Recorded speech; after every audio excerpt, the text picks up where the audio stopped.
તો આ તરફ અમદાવાદની અંદર આખરે એક મેગા ડ્રાઈવનું કરાયું છે આયોજન અને તેનો હેતુ મુખ્યત્વે એ છે કે 31મી ડિસેમ્બરને અનુલક્ષીને આખરે અમદાવાદ પોલીસે આ મહત્વની કાર્યવાહી કરી રહી છે।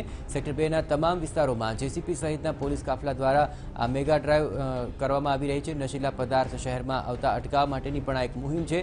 31 ડિસેમ્બરને અનુલક્ષીને જ આ તમામ ધમધમાટ શરૂ કરાયો છે। આપણે જણાવી દઈએ કે 31મી ડિસેમ્બર પહેલાં આખરે દારૂની મહેફિલ જામતી હોય છે અને વિવિધ પાર્ટીઓને લઈને પણ આખરે વહેલાસર જ ચહેલ પહેલ શરૂ થઈ જતી હોય છે। તેને ડામવા માટે આખરે પોલીસે આ મેગા ડ્રાઈવ શરૂ કરી છે। દારૂ સામે પોલીસે આ મેગા ડ્રાઈવની શરૂઆત કરી એ સાથે જ હાલ તો જે વાહનોનું ચેકિંગ પણ શરૂ કરાયું છે અને અલગ અલગ વિસ્તારોમાં હાલ આ મેગા ડ્રાઈવ ચાલી રહી છે। आज मामले વધુ વિગતે વાત કરી રહ્યા છે જોડાઈ રહ્યા છે ટીવી 9 સંવાદદાતા યુનુસ ગાઝી। યુનુસ, આખરે 31 ડિસેમ્બર પહેલાની તમામ તજવીજ છે, આ વખતની શું તમામ તૈયારીઓ કરવામાં આવી છે?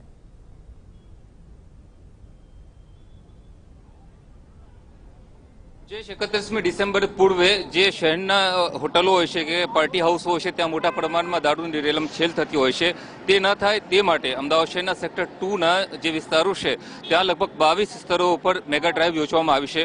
ખુદ સેક્ટર 2ના એડિશનલ પોલીસ કમિશનર અને જે આ સેક્ટર 2ના જે 3 ડીસીપી છે તેઓ તથા તેઓ સહિતની સ્ટ્રાઇકિંગ ફોર્સ અને તેઓના જે કાફલો છે તેઓ તમામ માર્ગો ઉપર ઉતરી પડ્યો છે। શહેરના જે પ્રવેશવાના તથા બહાર નીકળવાના જે માર્ગો છે તેની ઉપર આ જે ચેકિંગ હાથ ધરવામાં આવેલું છે।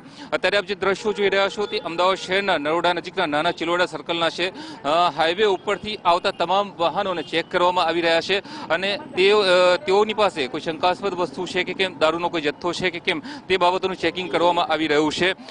શક્યતાઓ હોતી હોય છે કે જ્યારે 31મી ડિસેમ્બર હોય છે તેનાથી પહેલા દારૂનો જથ્થો મોટા પ્રમાણમાં શહેરમાં ઠલવાતો હોય છે અને આ દારૂનું ગદી દૂર કરવા માટે, આ દારૂનું જે નુકસાન છે તે દૂર કરવા માટે પગલાં લેવા માટે સૂચના આપવામાં આવી છે। અમદાવાદ શહેરના જે પ્રવેશવાના જે તમામ માર્ગો છે ત્યાં આ તમામ જે મેગા ડ્રાઈવ યોજવામાં આવી રહી છે। ખુદ એડિશનલ પોલીસ કમિશનર જે સેક્ટર 2 છે અશોક યાદવ સહિતના જે અધિકારીઓ છે તેઓ અહીં ઉતરી પડે છે।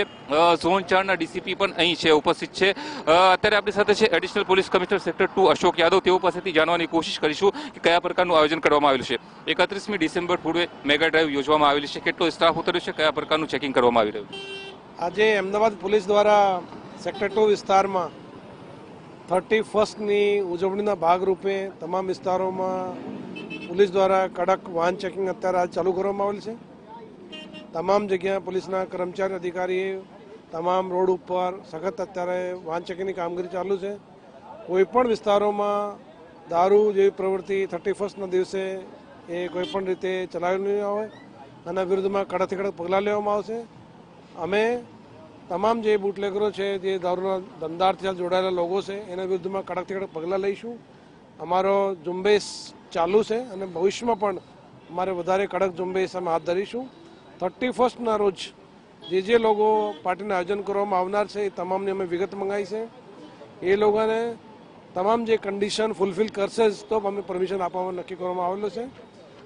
જે લોકો મોટા જે પાર્ટી પ્લોટ છે, ખાનગી રીતે રેવ પાર્ટી, ડાન્સ પાર્ટી કરતા હોય છે એને પણ અમને ચેતવણી આપીએ છીએ કે કોઈપણ જગ્યા દારૂ જેવી અસામાજિક પ્રવૃત્તિઓ અથવા નશાકારક કોઈપણ પદાર્થો, હુક્કાબાર એની મળશે તો એના વિરુદ્ધમાં સંચાલકો વિરુદ્ધમાં પણ પગલાં લેવામાં આવશે। આજે જે વાહન ચેકિંગ યોજવામાં આવ્યું છે, કેટલા સ્થળો યોજાઈ રહ્યું છે, કયા કક્ષાના અધિકારીઓ ડ્રાઈવમાં જોડાયા છે? આજની જે વાહન ચેકિંગ છે અમારા 3 ડીસીપી છે અને અમારા 6 એસીપી અને લગભગ 700 જેવી પોલીસ આ તમામ જે મોટા જે હાઈવે છે, ચોરાયા છે એ તમામ વિસ્તારોમાં અત્યારે સખત ઝુંબેશ અત્યારે ચાલુ છે। આ હતા additional police commissioner sector 2 Ashok Yadav કે તેઓની આગેવાની હેઠળ 3 ડીસીપી સહિતના જે અધિકારીઓ છે પોતપોતાના વિસ્તારોની અંદર લગભગ 700 જેટલા જે પોલીસ કર્મચારીઓનો સ્ટાફ છે હાલ વાહન ચેકિંગ કરી રહ્યો છે અને અંદાજે 8:30 વાગ્યા સુધી આ પ્રકારનું ચેકિંગ હાથ ધરશે। લગભગ 8:30 વાગ્યા પછી એ જાણી શકાશે કે આ પ્રકારના કેટલા કેસો કરવામાં આવે છે, કોઈ શંકાસ્પદ વસ્તુ મળી શકે કેમ। બિલકુલ યુનુસ, તમામ કાર્યવાહી પર આપ નજર રાખતા રહેજો। તો આખરે આ જે મેગા ડ્રાઈવ છે તેને લઈને આ સઘન કાર્યવાહી અત્યારે શરૂ કરી દેવામાં આવી છે અને આગામી દિવસોમાં પણ આ કાર્યવાહી વધારે સઘન બનાવવામાં આવશે। આ તમામ તજવીજને લઈને એ વાત મહત્વપૂર્ણ બની રહેશે કે 31 ડિસેમ્બર પહેલાં કોઈપણ અનિચ્છનીય ઘટનાને રોકવા માટે આ તમામ કાર્યવાહી કારગત નીવડે।